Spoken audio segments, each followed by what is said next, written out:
আমরা আক্রান্ত হব, বিচারের দাবি জানাচ্ছি। জয় শ্রীরাম বলে সকল সনাতনী জেগে উঠো। তোমরা যদি জেগে না উঠো তাহলে আমরা বাংলার মাটিতে বাস করতে পারবো না। সরকার এসেছে, সরকার গেছে, কিন্তু হিন্দু সম্প্রদায় বা সনাতনীদের উপর নির্যাতন কখনো কমে নাই। গতকাল 7 মার্চ কুমিল্লার নগরীতে ককটেল বিস্ফোরণে শিব মন্দিরের পুরোহিত সহ 4 জন আহত হয়েছে।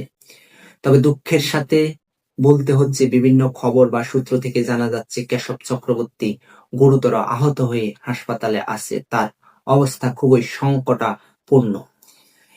এই মুহূর্তে আমরা সকল সনাতনী ঐক্যবদ্ধ হয়ে সবাই যার যার জায়গা থেকে প্রতিবাদ করতে হবে। প্রতিবাদের মাধ্যমে আমাদের অধিকার আদায় করতে হবে। একটা কথা মনে রেখো, আমার মাঠে আমার মা, বাংলা আমরা কখনো ছাড়বো না। যেখানে আমাদের জন্মভূমি সেটা আমরা কখনো ছেড়ে যাব না।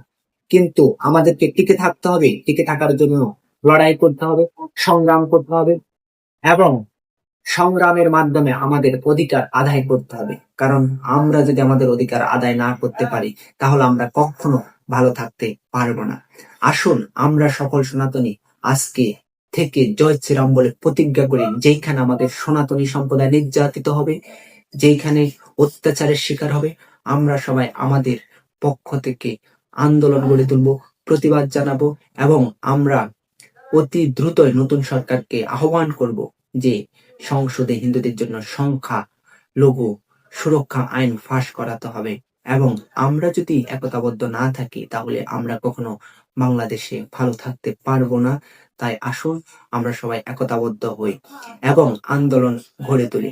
আপনারা সবাই যার যার জায়গা থেকে প্রতিবাদ করলে আমাদের এই প্রতিবাদ আন্তর্জাতিক মিডিয়া পর্যন্ত পৌঁছে যাবে এবং আমরা আন্তর্জাতিক সম্প্রদায়ের কাছে আবেদন করব যে আপনারা দেখেন আমাদের উপর কিভাবে নির্যাতন হচ্ছে।